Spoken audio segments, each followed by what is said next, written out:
Good evening, everyone. My name is Josefina Ibarra. I am a senior studying political science with a minor in business at Texas State University. Two of my leadership achievements have been leading a successful Texas State highway safety campaign and interning at a congressional office in Washington, D.C. After I graduate, I plan to pursue a dual master's degree in public affairs and law. Will Swanee Hunt please join me at the podium?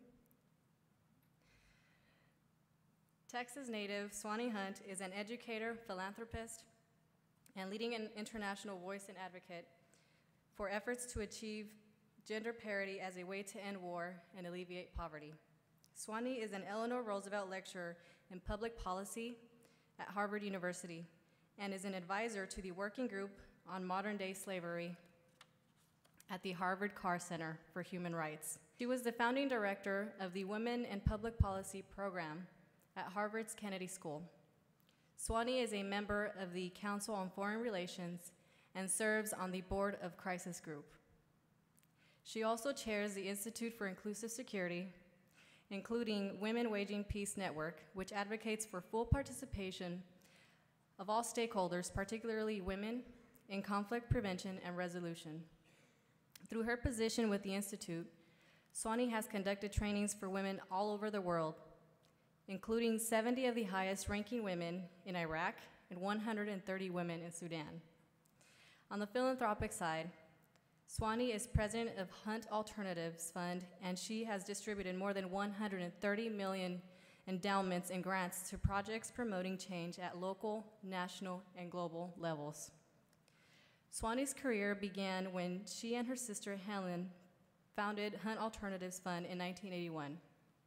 For the first 16 years, they primarily distributed funds to grassroots organizations in Denver, Colorado, that focused on issues like poverty, homelessness, domestic violence, and mental health.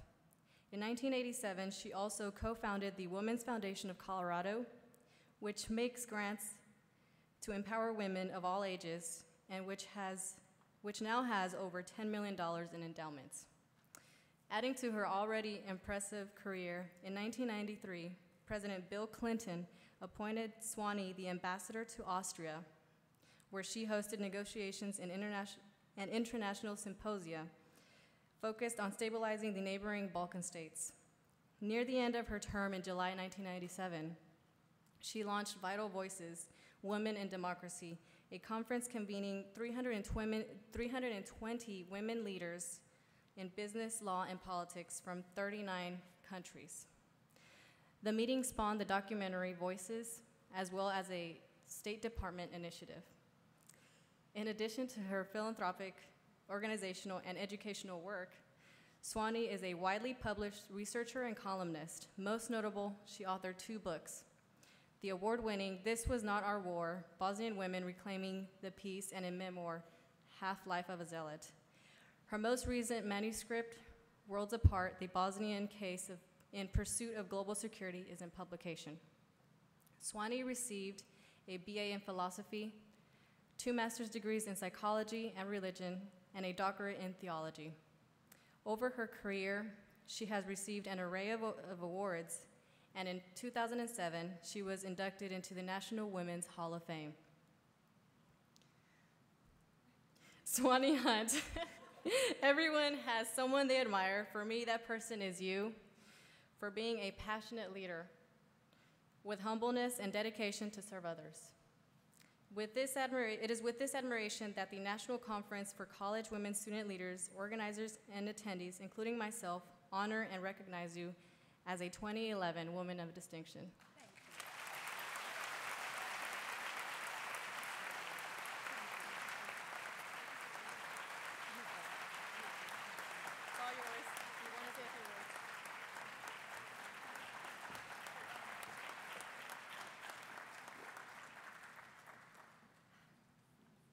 I have to tell you, I get very tired when I hear of all of those things I've done. Not tired of you, but I just think, whoa, gosh. But we were talking, some of us earlier, it's the great thing about getting old is you have these like strata on which you're building. You'll get there too, I promise you. I decided that this evening I would do something that I haven't done before, and I would dedicate this award actually to someone else. Her name is Kata Hotic.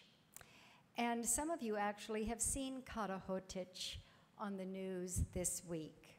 And that is because of the apprehension of General Ratko Mladic, who, as you know, was the Serbian general who was apprehended after 15 years in hiding. Aha, not in hiding. After 15 years since the massacre and the war that he really oversaw in Bosnia. I say not in hiding because most of the time he wasn't. Most of the time he was simply being protected and people knew where he was. Now, for some of us who worked very, very hard to try to end the war in Bosnia, it's sort of odd to stand up here and know that wasn't really in your lifetime of awareness. I mean, you've studied about it in the history books, but for you, it's like something of the past. For me, it is a very present memory because I was asked by the survivors of this particular massacre if I would come in and help create a one-year memorial for the 30,000 survivors. And what happened basically is that there was a little town, a mountain town of Srebrenica, and it started being surrounded, the area started being surrounded by Serb forces. And this was not a religious war, it was not an ethnic war, it was a power grab, but ethnicity was being used and religion was being used as sort of the war cries. And so as the Serb forces pushed in what was actually a Muslim area, people came into the town. So this little town of 10,000 grew to about 40,000. And you can imagine what it was like. It was being shelled, there was no medical care, it was just beyond awful. And this went on not just month after month, but year after year. And no one knew when the end would come. But the end came when General Mladic came in and separated the boys and the men. I mean, I'm talking about boys that were like 14 years old, 16 years old, men who were the ages of your fathers, grandfathers, and then separated the little children and the elderly and the women. Put the latter group on the buses and said, the guys, they're more able-bodied, they'll follow you. And you know the end of the story, which is that between 8,000 and 10,000 boys and men were executed the next day, and with their hands tied. I mean, they were unarmed. So when I was working on this memorial, the American troops were saying, or the American general who was in charge said, well, we have to be sure that we're being even-handed, so if you're going to have women who were there whose husbands and sons were killed who are Muslims, then you have to have Serbs. And I talked to one of the women who was so grief-stricken that, I mean, it was all over her face. She could hardly stand up. She had lost everyone. And I asked her about this, could we have the Serb mothers? And she looked me in the eye, and I thought, oh, I should not have asked that. This is way too raw. This is way too early. And she looked at me and she said, Madam Ambassador, we're all mothers. And that was this turning point for me. And I understand that what she meant was not that everyone needs to be a mother. What she was saying that she could identify at a different level.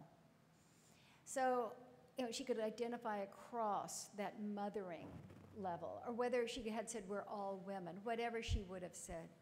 So when I talk to you about, when I say I'm dedicating this to Kata, she's a mother whom I interviewed and whom the NewsHour was interviewing this week, and NPR was interviewing because she is a survivor who helped organize this meeting.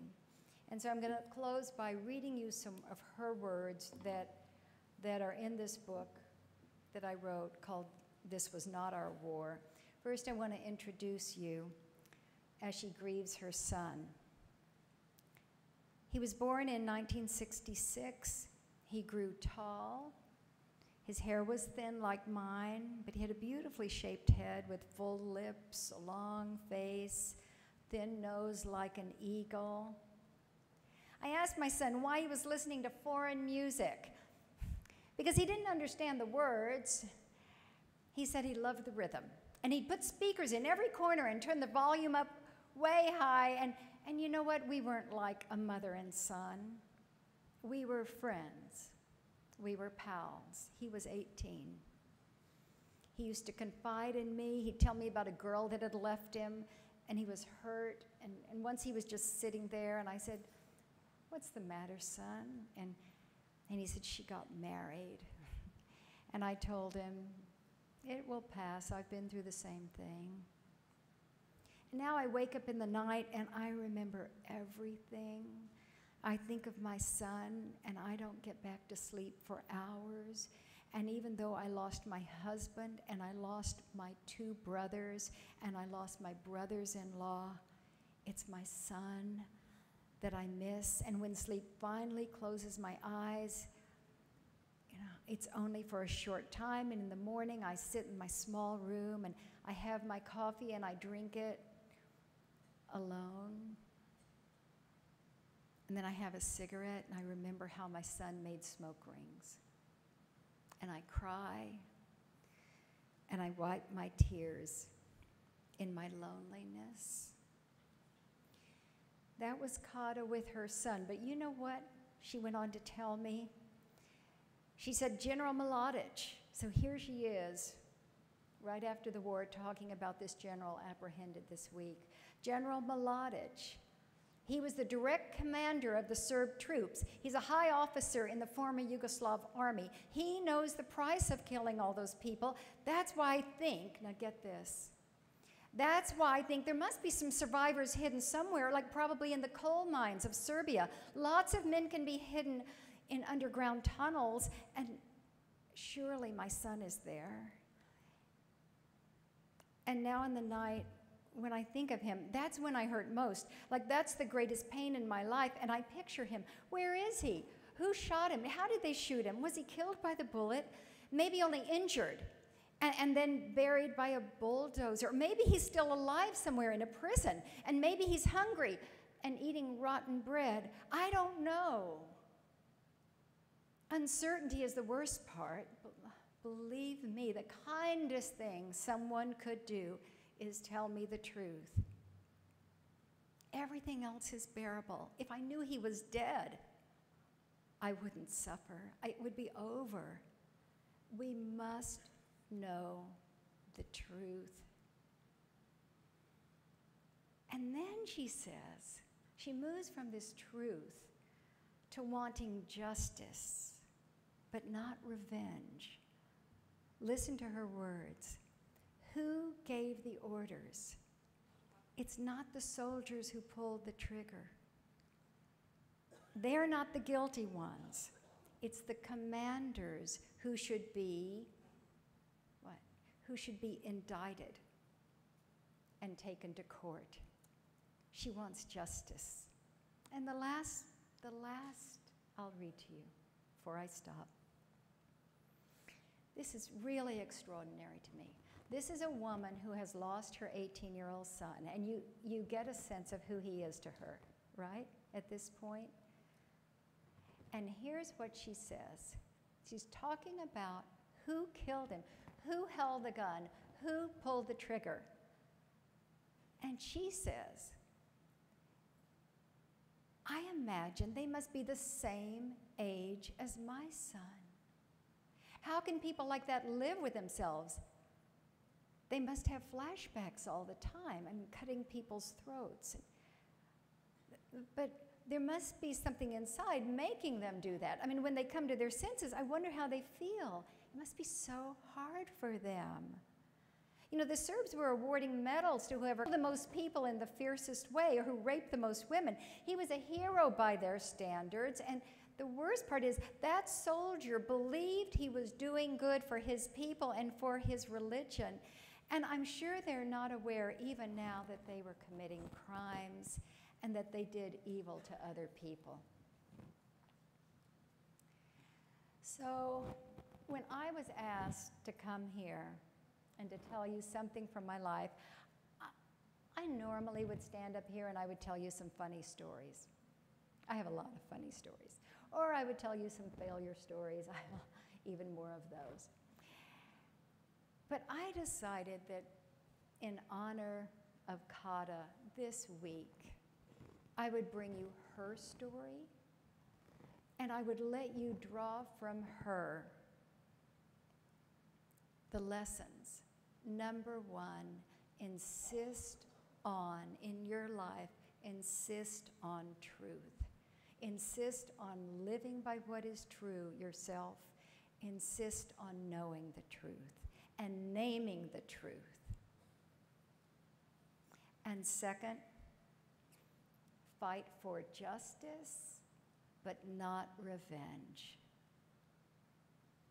Because when you are fighting for revenge, it will eat you alive, and that's what eats the world alive. There's a big difference. Always be checking with yourself. Is this about revenge, or am I calling for justice? You'll feel it. You'll know it inside. You'll know it inside. And then the third, power is in empathy. As Kata was able to transfer her pain into empathy. And like Kata, if you do that, if you insist on truth and fight for justice and know your power in empathy, you will be united with Kata, with your fellow students, with all of the great women of distinction as you will become. Thank you.